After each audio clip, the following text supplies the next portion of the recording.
So following the raid on Michael Cohen and the seizure of documents by the FBI related to Cohen's business dealings, including the payment to Stormy Daniels, which was $130,000 routed through an LLC in Delaware in order to pay her hush money, people in Trump's orbit are beginning to panic just a little bit.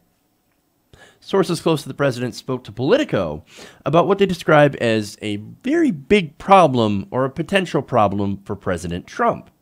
Since, of course, Cohen is Trump's personal lawyer. He's known him for many, many years, and he's represented not only Trump, but a lot of people in Trump's orbit, including Sean Hannity, who's one of Trump's biggest backers. Interesting note about Sean Hannity, recently he hired a couple of more Trump lawyers, including Jay Sekulow. So that's a little weird, a little strange. But again, when it comes to Trump world, everything happens for a reason. And it's usually to cover up other shit that's happened.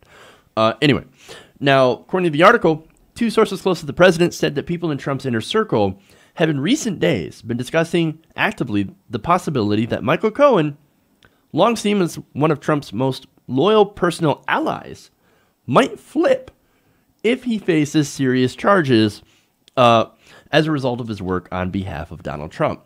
So those charges include possible bank fraud, wire fraud, and different campaign finance violations. That, of course, is related to the payment to Stormy Daniels. So look, those are serious charges. There's nothing not serious about this. So if there is enough evidence to try and indict him on these charges, watch out. Watch out.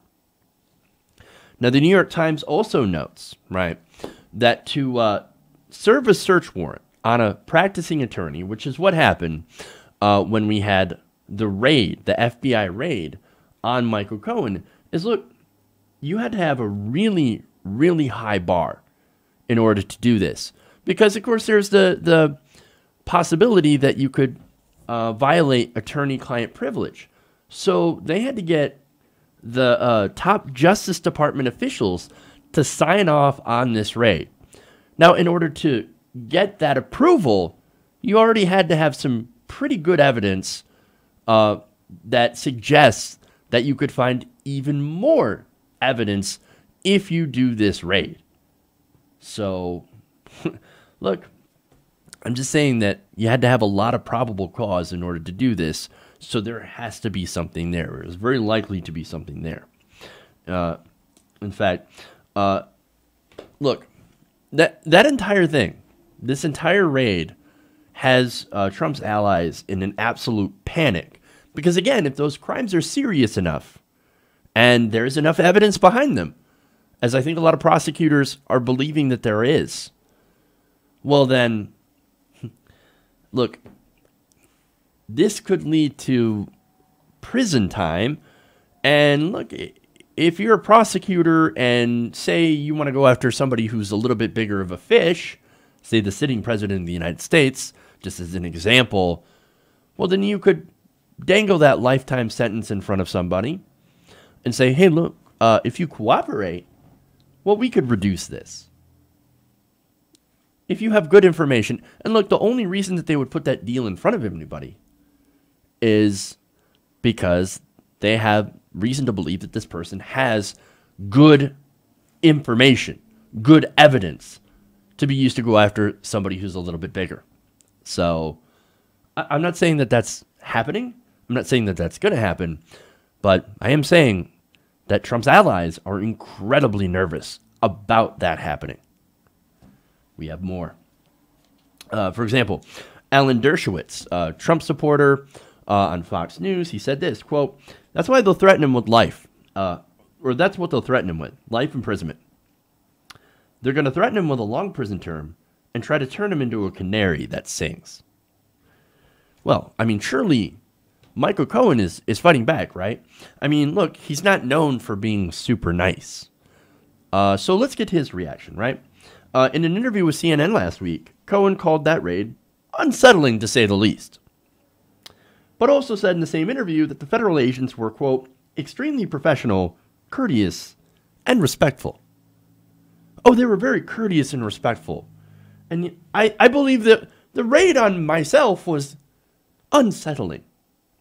That's not the language Michael Cohen typically uses.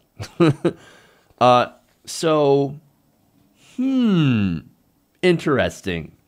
Now, one Trump ally who happens to know Cohen very well said, quote, when anybody is faced with spending a long time in jail, they start to reevaluate their priorities. And cooperation can't be ruled out. So while he's like, it was unsettling because I was already handing so much paperwork over to the investigators, and I'm very shocked that they would authorize this raid. But they were completely respectful and courteous while they were raiding my ass. Look, man, red flag, red alert, red alert. Okay, anyway.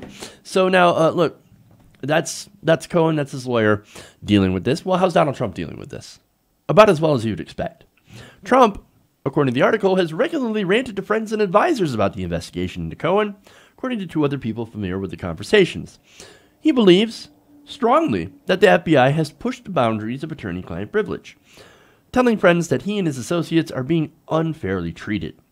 One White House official said, quote, he's not happy about it. Well, I think we could tell. From some of those super angry tweets that happened during the raid. Now, look, when it comes to attorney-client privilege, investigators have to be incredibly careful. That's why they have the unfortunately named taint team. I'm sorry.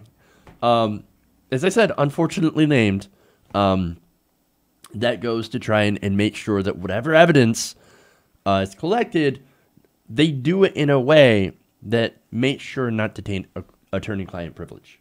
So it is very much alive, unlike what President Trump had said on Twitter. Attorney-client privilege is dead. It's dead. No, it's very much alive. That's why they have the taint team. And they're definitely looking for your taint. Anyway, that's a very, very unfortunate visual that you will now not be able to get out of your head. You're welcome. Anyway, now Politico adds, Trump and his allies fear that documents and recordings that the FBI swept up from Cohen's home and office could come back to haunt the president, whose lawyers have joined Cohen's in New York in asserting his attorney-client privilege and are asking a federal judge to approve an independent review of the material. Okay. Now, a person close to the White House said of the files, quote, who knows what Cohen has in those files? Well, to be sure, Cohen knows, and there's a good chance that the investigators will also know very soon. That, of course, has everybody very, very nervous, not just about the documents, but again, on Cohen himself and the possibility that he's going to flip. In fact, this is the discussion that they're having. They're talking about how much prison time Michael Cohen might end up serving. Now, one defense lawyer, this is somebody who represents a senior Trump aide in the Russia investigation. This is Robert Mueller's investigation, which is actually different than the Cohen investigation. So Robert Mueller, have to understand, he does not have access to this unless the FBI investigators that are looking into the Cohen matter find something that is related to the Trump-Russia investigation. Then they can hand over that material to Mueller. I have no idea if they had found anything that is related that they can give to Mueller, but it is entirely possible. And if it is, bad news for Trump. But anyway, now this lawyer says, quote, I think for 2 years or 4 years or 5 years, Michael Cohen would be a stand-up guy. I think he'd tell them, go piss up a rope. Oh, now that sounds like the Michael Cohen we've gotten to know. However, he continues, quote, but depending on dollars involved, which can be a big driver, or if they look at him and say, it's not 2 or 4 years, it's 18 to 22, then How loyal is he? Is he 2 years loyal? Is he 10 years loyal? Is he 15 years loyal? That's the currency. It's not measured in inches. It's measured in years. And that is a very important measurement indeed. Now, another Trump lawyer, Jay Goldberg, has an idea of how loyal Cohen is. He told the Wall Street Journal recently that he spoke with Trump last Friday about Cohen and warned the president against trusting Cohen if he is facing criminal charges. Goldberg said he warned Trump that Cohen, quote, isn't even a 1 on the scale of 1 to 100, where 1 was remaining fully loyal to the president. 100 was remaining fully loyal to the president. He's a 1. Don't trust Cohen. Don't trust Cohen. He's gonna ship you in the back, dude. That's what's gonna happen. And look, there's a possibility, a good possibility, that Cohen's gonna flip.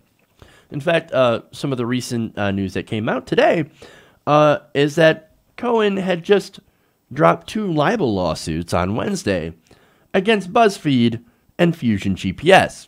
Now, this has to do with the Steele dossier. Cohen's attorney, David Schwartz, told the court that the voluntary decision to drop the lawsuits was needed, quote, given the events that have unfolded and the time, attention, and resources needed to prosecute these matters. We have dismissed the matters despite their merits. So what does that mean? It means that, holy shit, we've got to pay attention to this and only this. We cannot have our time divided between these libel lawsuits. No. Those don't matter at all right now. Okay? We need to focus on this. All hands on fucking deck. Because Michael Cohen, it looks like a good possibility that he's going down. Big red flag. Now, look, there is a chance that he could get a presidential pardon as well. So he could be holding on for that. Fair enough. For example, we go to Paul Rosenweiss. Now, he's a senior fellow at the nonprofit R Street Institute and a former senior counsel during Ken Starr's investigation into President Bill Clinton. He said, quote, of this pardon thing, they're going to squeeze him like a grape. I think in the end, he'll pop unless Trump pardons him. So that's interesting. And I love the analogy. They're going to squeeze him like a grape. Ooh. Now, what's interesting about a presidential pardon is that it wouldn't save him from the state investigation because New York right now is looking at their double jeopardy laws. So they're preparing for the possibility that Cohen could get pardoned by the president. And a big indicator that that is possible was the recent pardon of Scooter Libby. That was a message to Manafort and Cohen. Hey, if the shit hits the fan, then I might give you a pardon, a presidential pardon. But again, that might not save him from state investigators in New York. So that's interesting. Even with a pardon, there could still be a huge problem for President Trump. Now, let me go to a last quote from John Dean. Now, John Dean is a former White House counsel whose cooperation with Watergate prosecutors helped lead to Richard Nixon's resignation in 1974. So John Dean kind of knows what he's talking about with this stuff. He said that Cohen flipping would, quote, be Trump's worst nightmare. Ooh. And he said of New York, if they do amend their double jeopardy laws, he says that if there's any prosecutor's office in the USA that can flip Mr. Cohen, it's the Southern District of New York. Red flags. Red flags. Wait a minute. Ladies and gentlemen. Not yet. We don't have them yet. We don't have them yet. However, tick-tock. Tick-tock. Hey everybody, thanks for watching this video. If you want to see more like this, please hit the subscribe button below. And if you want to support truly independent progressive media, please consider becoming a patron at patreon.com/TYTNation.